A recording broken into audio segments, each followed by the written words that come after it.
Hey guys, this is me Kinshuk and you are watching wealth with arts. तो इस video में हम बात करेंगे तीन ऐसे स्टॉक्स की जो आज के टाइम में तो हिडन जेम्स हैं, बट आने वाले टाइम में they can be the next multi bagger stocks. So तीनों स्टॉक्स की हम डीप में फंडामेंटल और टेक्निकल एनालिसिस करेंगे and I will tell you the reasons why I think these stocks can be next multi baggers. So इस video को अंत तक ज़रूर देखिएगा एंड अपने फ्रेंड्स और फैमिली के साथ भी शेयर करिएगा। On that note, let's get started. तो सबसे पहला स्टॉक जो हम डिस्कस करेंगे वो है रिको ऑटो इंडस्ट्रीज लिमिटेड। ठीक है, तो पहले हम फंडामेंटल एनालिसिस करेंगे टिकर टेप पे and then we will see the chart on in.investing.com। Okay, तो यहाँ पे टिकर टेप डॉट इन आपको पता ही होगा, ये वेबसाइट का यूज़ करके आप फंडामेंटल एनालिसिस कर सकते हो किसी भी स्टॉक की। ठीक है, फाइनेंशियल्स आप देख सकते हो, होल्डिंग्स, एफ की कितनी होल्डिंग है, म्यूचुअल फंड्स की कितनी होल्डिंग्स हैं, राइट। कंपनी के बारे में बेसिक इन्फॉर्मेशन आपको पता चल जाएगी। जैसे ये रिको ऑटो जो है वो कंज्यूमर डिस्क्रिशनरी सेक्टर में है। ऑटो पार्ट्स मतलब ये ऑटोमोबाइल के पार्ट्स वगैरह बनाती है and this is a small cap company. Okay, तो इसका जो मार्केट कैप है वो सिर्फ 1500 करोड़ है and this is a small cap, so it is a high risk. मतलब stock is 4.32 times as volatile as Nifty, यहाँ पे आप देख सकते हो। तो ये एक हाई रिस्क स्टॉक है। ओके, तो ये जो भी स्टॉक्स हम डिस्कस कर रहे हैं, so this is not any buying recommendation and specially small cap stocks can B risky. तो अगर आप इन्वेस्ट कर रहे हो so please do your own research and even though आपने डिसाइड कर लिया कि मुझे इन्वेस्ट करना है तो please use proper stop loss and आपको पता होना चाहिए कि कितने लॉस लेके मुझे निकलना है अगर ट्रेड या इन्वेस्टमेंट आपके डिसीजन में आपके फेवर में नहीं जाता है तो। ओके, एनीवेज, सो सबसे पहले इसका पास्ट रिटर्न्स देखते हैं। एक महीने में इसने 24% के रिटर्न्स दिए हैं, राइट। एक साल की अगर हम बात करें तो 28% के रिटर्न्स हैं, which is like not that good. And अगर हम 5 साल की बात करें तो पिछले 5 साल में it has given decent returns 233%। Okay, next हम इसके फाइनेंशियल्स देखते हैं। तो अगर आप इसके फाइनेंशियल्स देखो, lower than industry revenue growth. Over the last 5 years, revenue has grown at yearly rate of 9.34% versus industry average of 13.33%। तो ये बोल रहा है कि जहाँ पे इंडस्ट्री एवरेज 13% का है बट इस कंपनी का रेवेन्यू सिर्फ 9% से ग्रो हुआ है, तो बेंचमार्क के अगेंस्ट इसका परफॉर्मेंस उतना अच्छा नहीं है। सिमिलरली अगर हम नेट इनकम की बात करें तो lower than industry net income, मतलब जहाँ इंडस्ट्री एवरेज 26% है नेट इनकम की ग्रोथ का, वहीं पे इस कंपनी की नेट इनकम ग्रो हुई है सिर्फ 5.2% से। So that's why it says lower than industry net income. Okay, तो financials are not looking that great, but फिर मैंने इसको क्यों अपनी लिस्ट में इंक्लूड किया, so I will tell you the reason. अगर आप फाइनेंशियल ईयर 25 को कंपेयर करो FY24 के साथ तो आप देख सकते हो कि रेवेन्यू इज़ ऑलमोस्ट फ्लैट, कुछ खास इंक्रीज नहीं हुआ है। इबिट्टा जो हमारा होता है, इबिट्टा डिक्रीज हुआ है, जो FY24 में 234 था। Okay, all these figures are in CR, तो इबिट्टा जो 234 CR था वो 25 में घट के 200 CR हो गया। पीबीटी हमारा प्रॉफिट बिफोर टैक्स है, तो 24 में ये 57 CR था एंड 25 में ये घट के 42 CR हो गया। ईपीएस की बात करें तो ईपीएस हमारा 2.83 था, ईपीएस हमारा हो गया अर्निंग पर शेयर, राइट। 24 में 2.83, 25 में ये घट के हो गया 1.58। बट अगर हम टीटीएम की बात करें, टीटीएम मतलब ट्रेलिंग 12 मंथ्स, तो ये लास्ट 12 मंथ्स की परफॉर्मेंस है। तो इसमें अगर आप देखो तो आप देख सकते हो कि इबिट्टा जो है FY25 के कंपैरिजन में ज़्यादा है, right. Then profit before tax जहाँ FY25 में 42.5 CR था, यहाँ पे लास्ट 12 मंथ्स में प्रॉफिट है 66.9 CR। नेट इनकम भी आप देख सकते हो लास्ट 12 मंथ्स में it is more than this FY25, right? 42.86 CR in last 12 months and FY25 में it was only 21.4 CR। EPS की अगर हम बात करें तो अगर आप कंपेयर करो जैसे FY24 और 25 तो आपको दिखेगा कि EPS जो है घटा है, बट अगर लास्ट 12 मंथ्स की परफॉर्मेंस देखें, बिकॉज FY25 का मतलब हो गया कि अप्रैल 24 से लेके मार्च 25 तक, राइट। बट अगर हम रिसेंट परफॉर्मेंस देखें, टीटीएम हमें बताता है more recent performance, right, because ये लास्ट 12 मंथ्स का डेटा है। तो लास्ट 12 मंथ्स में EPS has grown to 3.17। Okay, so इसके बाद अगर हम शेयर होल्डिंग हिस्ट्री देखें तो यहाँ पे भी एक इंटरेस्टिंग चीज़ है। आप देख सकते हो जो फॉरेन इंस्टीट्यूशंस हैं उन्होंने अपनी होल्डिंग बढ़ाई है, मतलब वो एग्रेसिवली इसमें बाइंग कर रहे हैं। जून में आप देखो कि 1.35% शेयर होल्डिंग थी एफ की, बट सितंबर में it has grown to 3.03%. Okay, so it says in last 3 months foreign institutional holding of the company has increased by 1.67%.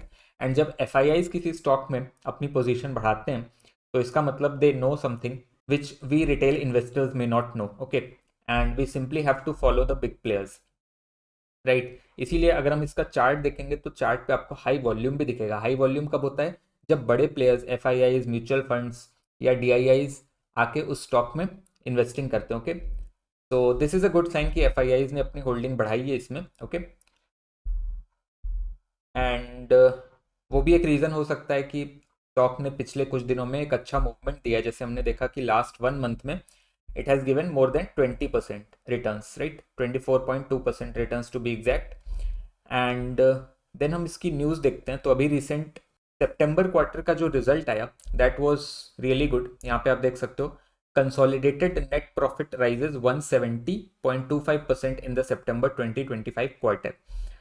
तो इसमें इन्होंने कंपेयर किया है सितंबर 25 को सितंबर 24 से. ऊपर जो हमने फाइनेंशियल्स देखा वो ईयर ऑन ईयर बेसिस था, ये क्वार्टर ऑन क्वार्टर बेसिस है, राइट. तो अगर हम सितंबर 24 से इसको कंपेयर करें तो सेल्स कितनी थी? 575.7 CR एंड सितंबर 25 में it increase to 627 CR.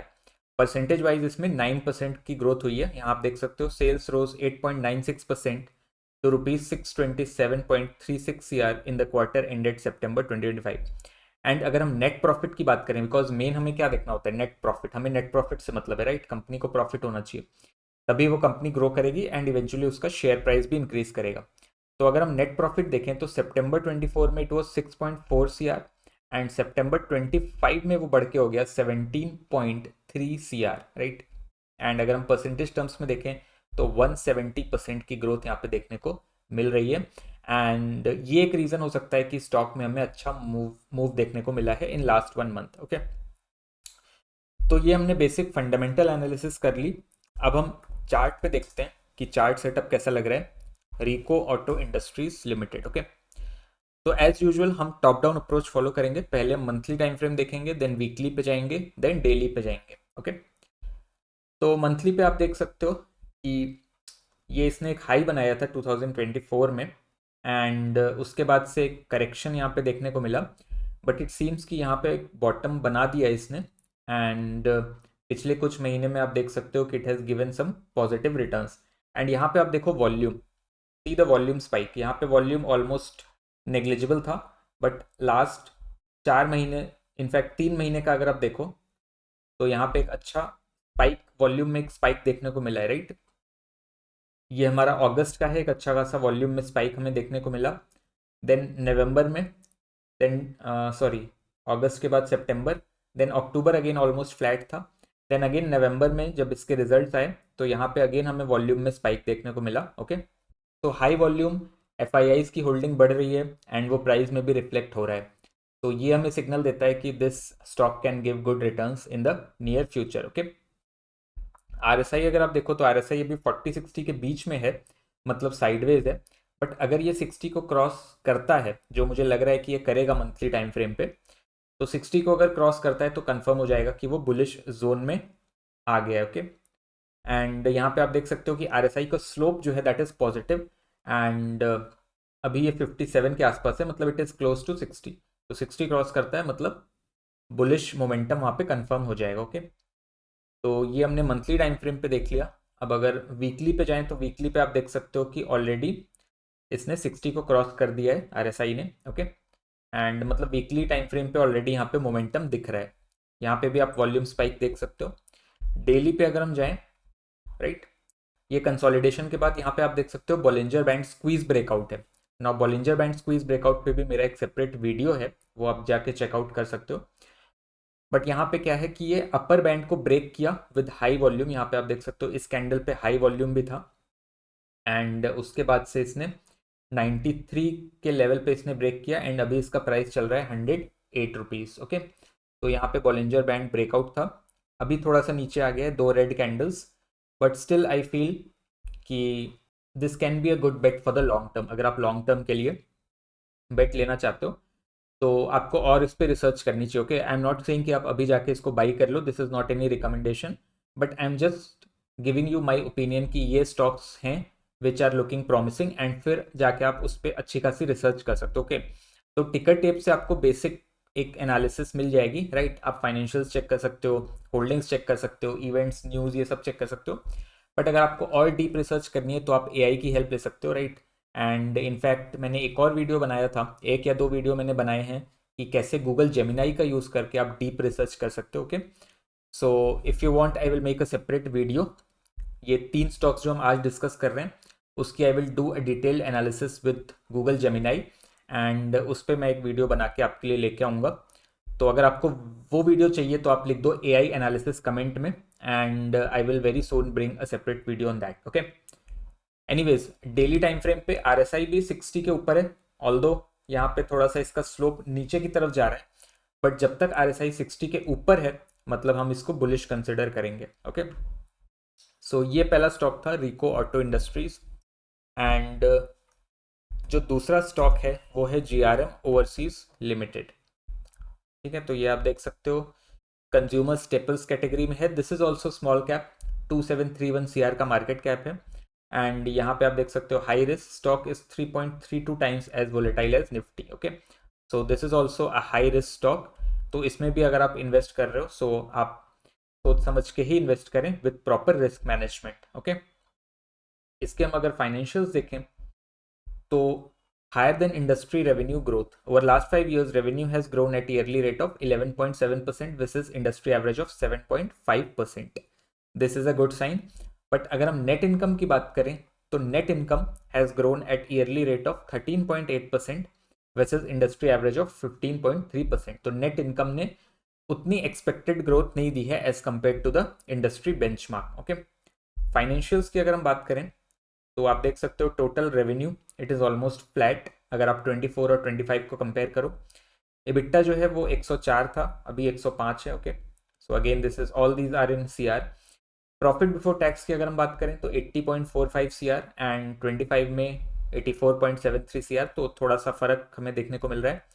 EPS की बात करें तो this is almost flat 9.96 and FY25 में 10.10, slight increase.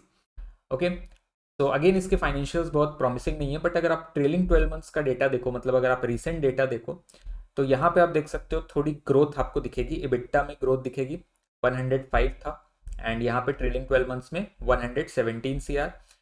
Profit before tax की बात करें तो 84.73 सीआर था FY25 में एंड ट्रेलिंग 12 मंथ्स में इट इज़ 91.7 सीआर।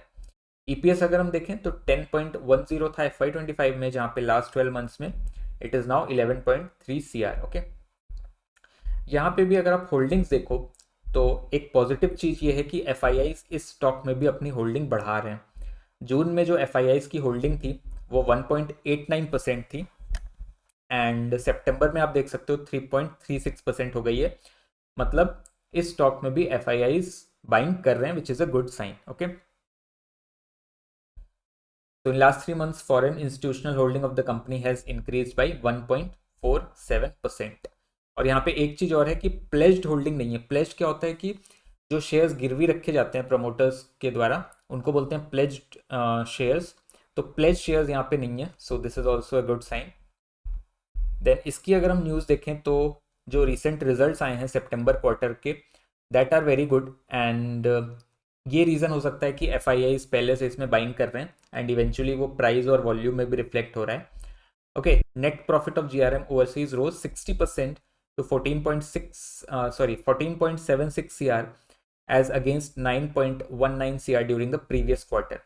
तो अगर आप नेट प्रॉफिट देखो तो सितंबर 24 में मतलब लास्ट ईयर सेम क्वार्टर में 9 सीआर का नेट प्रॉफिट था, जबकि ये अभी बढ़ के 14.7 सीआर हो गया, मतलब परसेंटेज वाइज 61% की ग्रोथ है विच इज़ रियली गुड।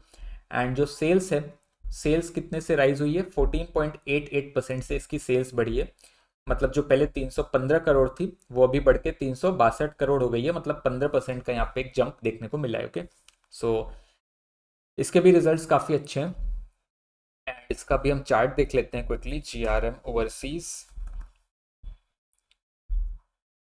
ठीक है, सबसे पहले मंथली टाइम फ्रेम पे देखते हैं। तो आप देख सकते हो कि इसने एक हाई बनाया था 2022 में, उसके बाद से एक कंसोलिडेशन चल रहा है। देन वीकली पे जाएं, उससे पहले आरएसआई अगर हम देखें तो आरएसआई अबव 60, यहाँ पे इसने आरएसआई 60 क्रॉस कर दिया था। Okay, and now price is above all the moving averages. And यहाँ पे भी आपको एक बॉलिंजर बैंड स्क्वीज आउट देखने को मिल रहा है, मतलब ये प्राइस ने अपर बैंड को यहाँ पे क्रॉस कर दिया है। Okay, so this is also a sign of momentum.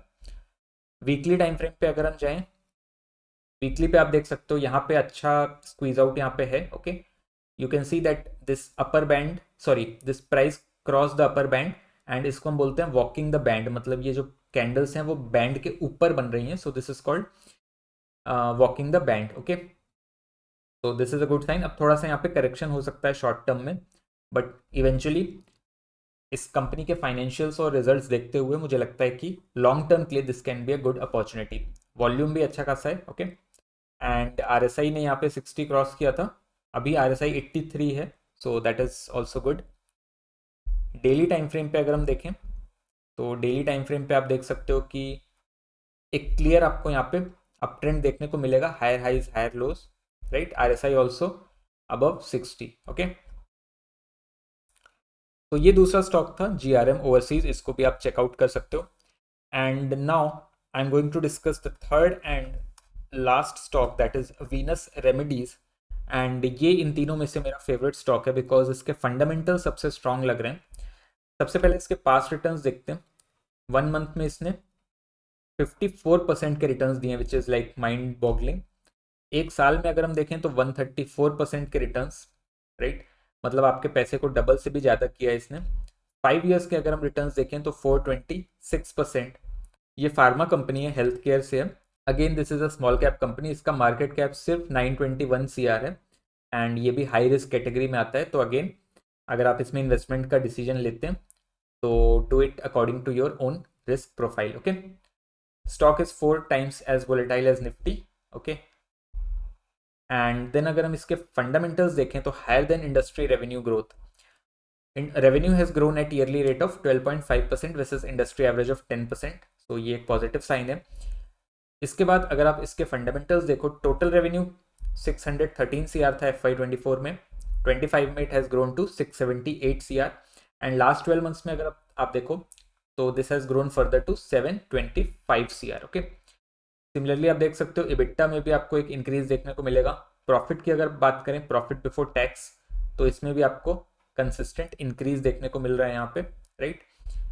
And EPS earning per share की बात करें तो अर्निंग पर शेयर भी इसका इंक्रीज हुआ है। जैसे आप देखो 23 में इट वाज 19.88, देन 24 में इंक्रीज टू 21.3, एंड फिर हमें एक सिग्निफिकेंट इंक्रीज देखने को मिला 25 में, ईपीएस हो गया 33.9, एंड लास्ट 12 मंथ्स में ईपीएस जो अर्निंग पर शेयर है that is 52.6 rupees. Okay, so this is really good. And अगर हम एफआईआई होल्डिंग देखें तो in last 3 months foreign institutional holding of the company has almost stayed constant. तो although जून से अगर आप कंपेयर करो तो थोड़ी एफआईआईज की होल्डिंग कम हुई है, but still 1.86% is good. Okay, in terms of FII holdings. Retail का यहाँ पे काफ़ी पार्टिसिपेशन है, 55% रिटेल पार्टिसिपेशन है, 1.86% जो है एफआईआईज हैं, और बाकी 41.76% जो है वो प्रमोटर होल्डिंग है। तो प्रमोटर होल्डिंग भी एटलीस्ट 30-40% होनी चाहिए, they also should have some stakes in the game. Okay, तो वो कंपनी के लिए अच्छा रहता है।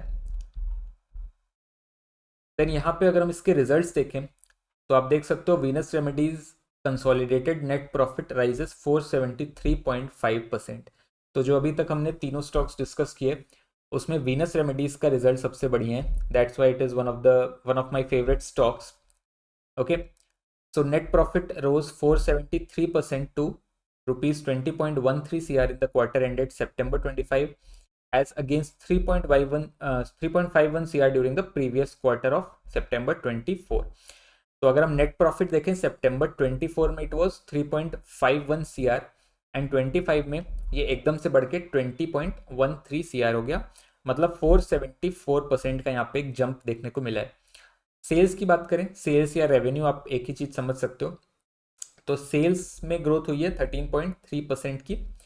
पहले जो 170 CR का सेल्स थी सितंबर 24 में, now it has grown to 192 CR in September 25 quarter. तो यहाँ भी आप देख सकते हो 170 CR इन सितंबर 24 एंड ये सेल्स बढ़ के हो गई 192.75 CR इन सितंबर 25।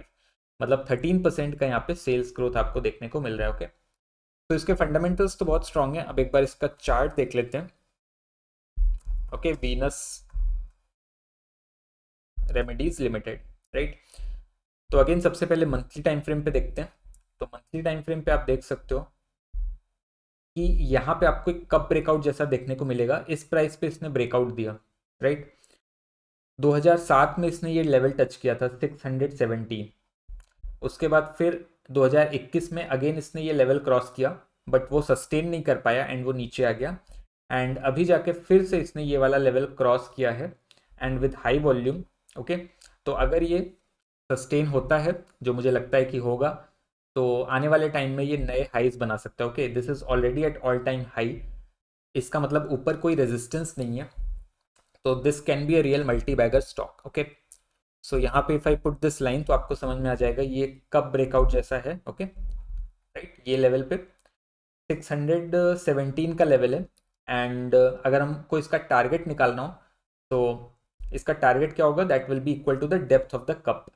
तो डेप्थ कैसे निकालेंगे, ये वाला जो रेजोल्यूशन पॉइंट है ये 617 एंड ये जो इसका लो है दैट इज 15 रुपीज़। तो मतलब ये ऑलमोस्ट 600 पॉइंट हो गया।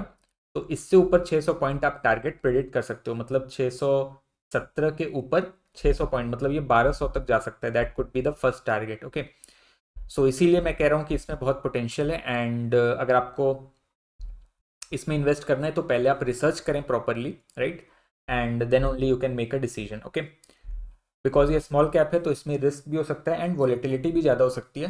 तो अगर आपको वॉलेटिलिटी से प्रॉब्लम है, आप ज़्यादा उतार चढ़ाव नहीं देख सकते हो, then you should stay away from small cap stocks and you should only invest in large cap stocks या इंडेक्स फंड्स। ओके, एनीवेज यहाँ पे अगर हम RSI देखें तो RSI 60 को इसने सपोर्ट लिया यहाँ पे।